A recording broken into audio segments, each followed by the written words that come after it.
કેમ છો મિત્રો? મજામાં? હું અરુણ જાડો તમારું સ્વાગત કરું છું એક નવા વિડીયોમાં. જ્યારે પણ આપણે વિડીયો બનાવતા હોય ત્યારે કંઈક ને કંઈક જાણકારી લઈને બનાવતા હોય છે. આ વિડીયો તમારા દોડ જો બાકી હોય તો ખાસ જોજો, અથવા તમારા દોડ થઈ ગઈ હોય તો તમારા કોઈ એવા વિદ્યાર્થીનો વિડીયો શેર કરજો કે જેને દોડ બાકી છે. કેમ કે હું થોડીક એવી ટોપિક ઉપર વાત કરવાનો છું કે જે મને ઘણા ટાઈમથી બધા ધ્યાનમાં આવ્યા છે, બરોબર? કેમ કે હું હજારો વિદ્યાર્થીઓ ભેગો કોન્ટેક્ટમાં છું. બધાની શું શું પ્રશ્ન થાય છે, શું દોડમાં ભૂલ ખાય છે, બધાની વાત આ વિડીયોમાં કરવાનો છું. તો ખાસ તમે વિડીયોમાં રહેજો અને તમે લાઇક કરજો અને સબસ્ક્રાઇબ કરજો. હવે પહેલી વાત એ કરું, જે લોકોને દોડ બાકી છે, તમે અત્યારે ઘરે પ્રેક્ટિસ કરો છો ને, તો તમારે પહેલો મુદ્દો કયો ધ્યાન રાખવાનો છે? તમારું શરીરનું. તમે રનિંગ કરો છો, કેમ કે ઘણા વિદ્યાર્થીઓ હતા કેસ બિના છે કે જેને સીન પેનની પ્રોબ્લેમ હોય તો ઘરે એ લોકો ગ્રાઉન્ડની બહાર હોય 4-5 દિવસથી અને થોડું દોડવામાં ધ્યાન રાખે નહીં, બરોબર? સ્પિન બીન મારે તો વધારે દુખાવો થઈ જાય, જેથી કરી ફાઇનલ ગ્રાઉન્ડમાં એ દોડી શકે નહીં અને ફેલ થાય. ઘરે કમ્પ્લીટ પછી પૂરું થઈ જ જતું હોય, પણ છતાં પણ તો ફેલ થાય છે.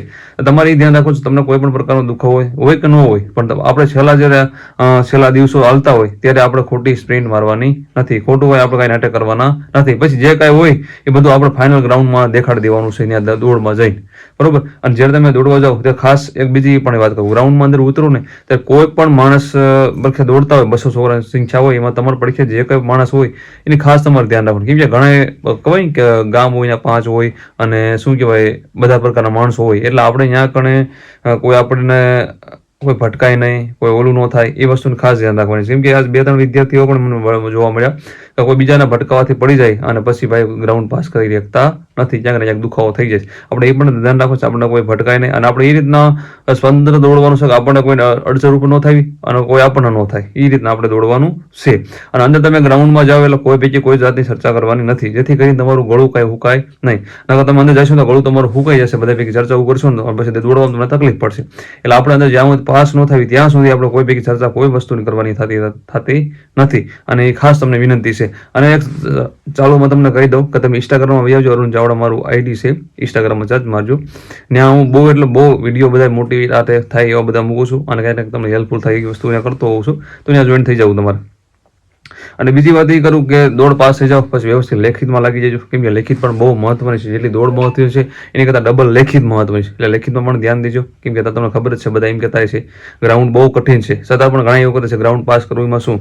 પણ એક દિવસ દોડવા જાય સવાર 5 વાગે ઉઠીને તો ખબર પડે, પણ એ લોકોને ન સમજાય, બરોબર? એટલે આપણે ખાસ ધ્યાન રાખવાનું છે. આપણે વ્યવસ્થિત લેખિતની પણ તૈયારી ચાલુ કરી દેવાની છે. કોઈ પણ કોર્સ લઈ લેવાનો જે સારો લાગે તે, અથવા યુટ્યુબને ફોલો કરવાનો છે, વ્યવસ્થિત પુસ્તક વાંચવાના છે, પહેલાં વ્યવસ્થિત GCRT કમ્પ્લીટ કરવાની છે, પછી સિલેબસ મુજબ આપણે તૈયારી કરવાની છે, ગણિત રીઝનિંગ પણ આપણે કરવાનું છે. આ બધી વસ્તુનું આપણે ખાસ ધ્યાન રાખવાનું છે, બરોબર? હું તમને થાય એટલી હેલ્પ કરતો રહીશ, બરોબર? આપણે એક સિરીઝ પણ ચાલુ કરી છે, ટેલિગ્રામમાં છે, તમે ઇન્સ્ટાગ્રામમાં જાઓ ને, બાયોમાં લિંક છે ટેલિગ્રામની, ત્યાં જોઈન થઈ જજો. ને આપણે એક સિરીઝ ચાલુ છે બંધારણની, MCQ સોલ્વ કરાવું છું. તમને અનુકૂળ આવે તો આવજો, મજા આવશે. બધા MCQ સોલ્વ કરતા હોય છે, ડેલી હું નાખતો હોઉં છું PDF. અને આ દોડમાં બીજી એ વાત એ કે જે હમણાં તમને ખબર છે કે લગભગ 9 જણા એક્સપાયર્ડ થઈ ગયા, બરાબર? દોડમાં શ્વાસના કારણે થઈ. એટલે આપણે પણ એક વસ્તુની ખાસ ધ્યાન રાખવાની છે, આપણને પણ કાંઈ પ્રોબ્લેમ ન થાય. એવું વધારે પૂરતું એવું લાગે તો આપણે દોડ મૂકી દેવાની છે અને આપણું શરીરનું આપણે ખાસ ધ્યાન રાખવાનું છે. કેમ કે નોકરી કદાચ તમે નહીં મળે તો જીવનમાં તમે બિઝનેસ કોઈ પણ વસ્તુ તમે કરી લેશો, પણ આપણે નહીં રહી તો આપણે કાંઈ નહીં કરી શકીએ. માની લો કે કાલે એક ઘટના બની, એમને એકના એક દીકરા હતા, એ ટૂંકમાં ફાધરને. હવે વિચાર કરો કે પોલીસ નોકરી લેવા આટું થઈ અને જીવ ગુમાવ્યો અને એમની તો છોકરા વગરના થઈ ગયા. એટલે આપણે એ પણ ધ્યાન રાખવાનું છે કે આપણે આપણા શરીરનું પણ ધ્યાન રાખવાનું છે. ત્યાં થાય તો એટલું જ મહેનત કરવાની છે, પછી આપણો જીવ જાય એ વસ્તુ નથી કરવાની. કેમ કે કોઈ આપણી સામું નહીં જોવે અને 2 દી બધા યાદ કરે, અમારી જેવા 2 દિવસ વિડીયો બનાવો, પછી કોઈ યાદ કરવાનું છે નહીં. એટલે આપણે આપણા શરીરનું ખાસ ધ્યાન રાખવાનું છે, બરોબર? કોઈની વાતમાં આવવાનું નથી.